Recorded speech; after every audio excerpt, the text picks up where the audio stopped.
Is it going? Back up Where on here. that property is it going?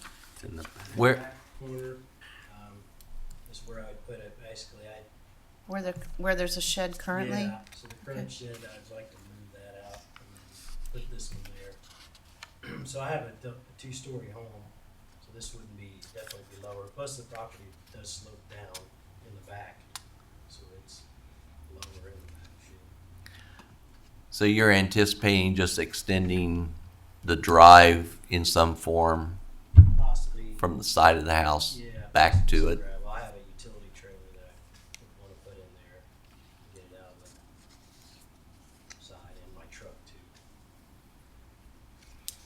Okay.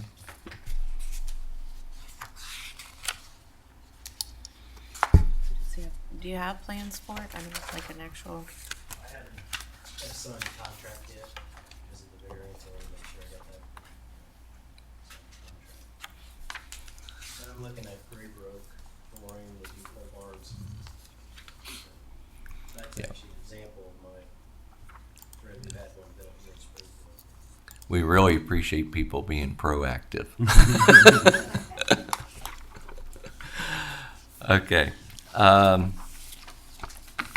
Does any other BZA members have any questions? We'll go through the 7 questions. Whether the property will yield reasonable return or whether there can be any beneficial use of the property without the variance.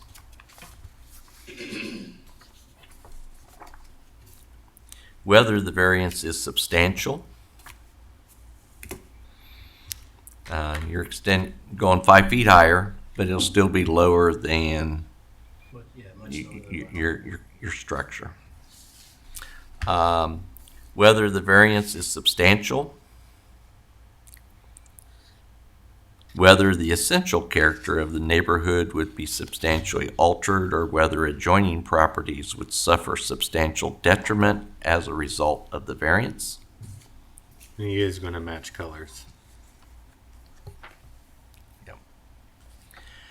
Whether the variance would adversely affect delivery of governmental services.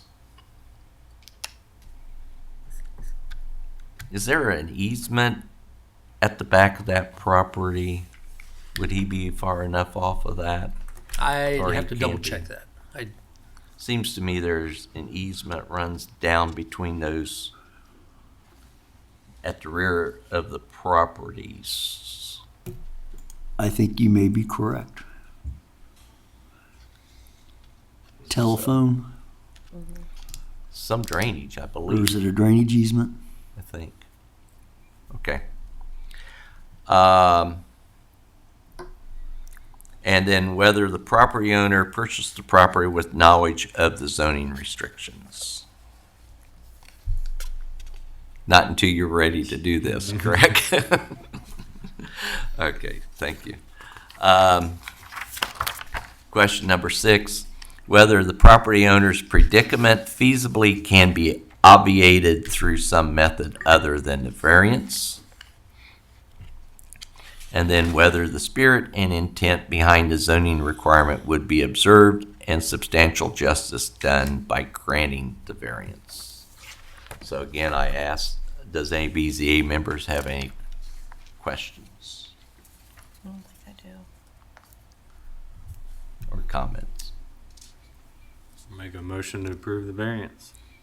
A second. I have a motion by Mr. Lease and a second by Mrs. Collins. And is there any discussion? Mr. Seifert, call the roll. Ms. Collins? Yes. Mr. Least? Yes. Mr. Young? Yes. Mrs. Pettit? Yes. Mr. Beard? Yes.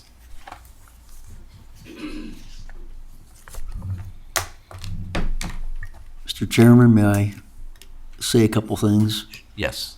It seems like this is like the number one variance, is the height of accessory buildings. It may be, and I don't know how many times you hear these a year, maybe once, twice, 3 times, what, it seems like they're getting more common. It may be time for the staff to make some kind of recommendation to the planning commission to change that. Maybe not. I don't know. Just something to think about. Your input would be greatly appreciated, I think. But again, that's an indicator when you see the same variances coming forward to the BZA year after year. These particular codes were passed in 1974, and people have bigger toys now, and they need bigger places to put them in. I don't know that we have ever, in all the years that a variance has been granted for a larger building, I don't know that we've ever seen a detrimental effect in a neighborhood from that. So I think it's something that we need as a village and as all of us to think about, is maybe revising that, or at least looking to see what other communities have. With it being passed in the 70s, if you look throughout this community of the houses that had been built 20 years prior to that and up to that time, most of the houses were single-story brick ranches. Right. There was very few split levels or two-story structures being built at the time. Desires, architectural design, things have changed over the last 50 years. 50 years. And there are some areas where requiring the height variance based upon a single-story structure